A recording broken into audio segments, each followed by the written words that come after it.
Imagine if the cloud wasn't up here, but down here, with us. That's storage.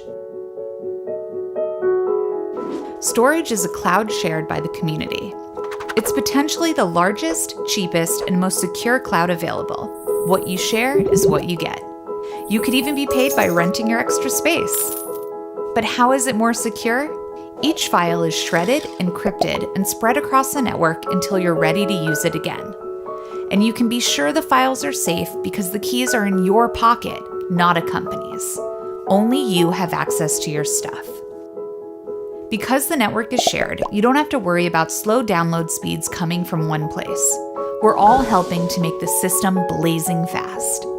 And if you have some extra space lying around, you'll get paid by users who need more than they can share. It's like renting out your empty hard drives. A cloud with security, no downtime, and speed at a fraction of the cost.